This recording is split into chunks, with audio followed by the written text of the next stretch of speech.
Today, we're unpacking something incredibly sobering, a piece of history that literally reshaped how the world looks at workplace safety. As we go through this together, I really want us to ground ourselves in the human element of the story. We're looking at the Benixihu colliery disaster. It's a heavy, stark reminder that the modern safety standards we all rely on weren't just drafted in some cozy boardroom. They were quite literally written in blood. So let's dive right into this with a question that might completely reframe how you understand historical disasters. What if I told you that one single workplace accident took more lives than the sinking of the Titanic? I know, it sounds almost impossible to comprehend, doesn't it? When we picture massive historic loss of life, our minds almost automatically drift to famous shipwrecks or massive natural disasters. But the reality? One of the most devastating single-day losses of human life in modern history happened during a totally routine shift at a coal mine. And this staggering fact is really the anchor for everything we're going to uncover today. Section 1. Deadlier than the Titanic. Historical context.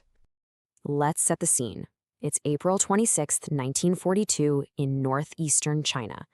On this day, well over 1,000 miners descended into the Benixihu coal mine.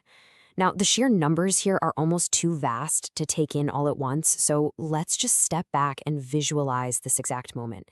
These men were just clocking in. They were expecting a completely ordinary day at work.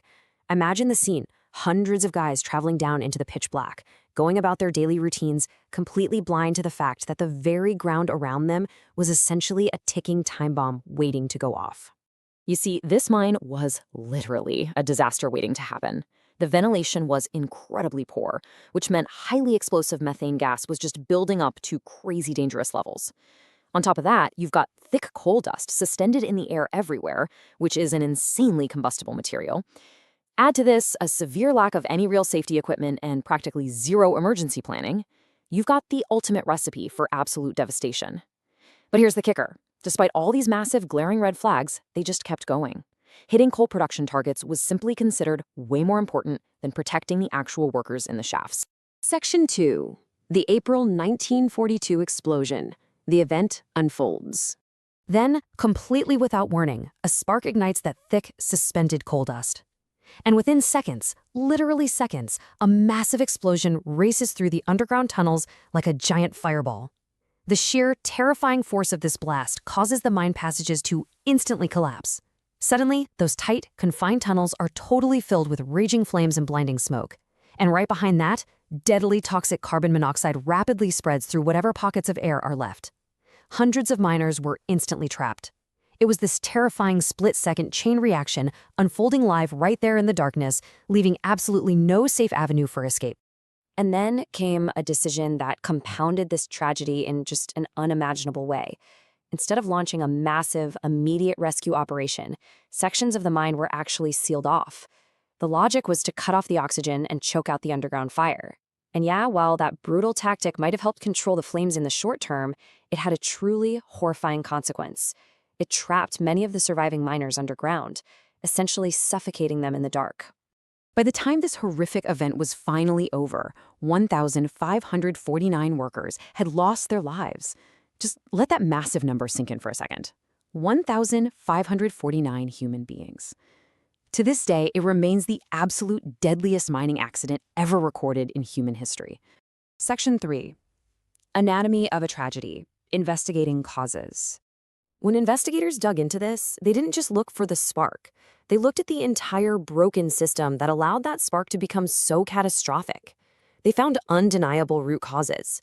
Basically, a toxic environment where obvious warning signs were routinely ignored and severe, life-threatening hazards were completely accepted as just normal working conditions.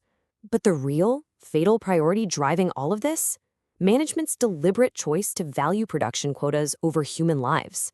This wasn't a fluke or a single mechanical mistake. This was a massive systemic failure where the relentless pursuit of coal totally eclipsed any basic concern for the people extracting it. But this specific tragedy absolutely changed the world. Let's look at how history directly shaped our modern reality today. The incredibly poor ventilation at Benixihu, that directly led to the mandatory ventilation systems we use today. Their total lack of gas detection is exactly why continuous methane and carbon monoxide monitoring is now the standard. That uncontrolled coal dust that fed the fireball, it resulted in strict modern dust suppression programs.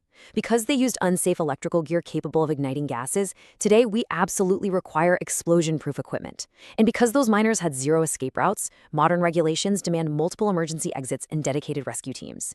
Every single fatal failure there birthed a life-saving regulation here. Section 4.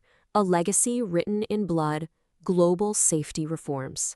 The absolute staggering scale of this disaster spurred even more global reforms that are literally protecting millions of workers as we speak. We're talking about things like mandatory self-rescue breathing apparatuses, ensuring workers always have emergency oxygen. It led to regular emergency evacuation drills, because you really don't want people trying to figure out an escape plan in the middle of an actual disaster. Fundamentally, it brought about much stricter government inspections and incredibly comprehensive occupational safety laws. So today, whenever a methane detector sounds an alarm, or a ventilation fan kicks on, or a crew runs through a standard evacuation drill, those are all direct, hard-learned lessons from Betchiksu. If there's one overarching lesson to take away from our explainer today, it's this. Disasters of this magnitude almost never happen because of one isolated mistake.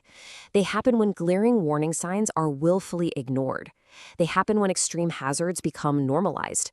And above all, they happen when production is valued more than people. I want to leave you with this final, really profound thought. Every single safety procedure we follow today, every tedious drill, every annoying piece of protective gear, exists because someone, somewhere, paid the ultimate price. Like the quote says, safety rules are not obstacles to work. They are the legacy of lives lost. The next time you see a seemingly basic safety regulation, maybe ask yourself, whose legacy is this rule protecting? In fact, I challenge you to look into the history of the safety standards in your own industry. You might be shocked by the stories you find. Thanks so much for joining me for this explainer. Stay safe, stay curious, and we'll catch you next time.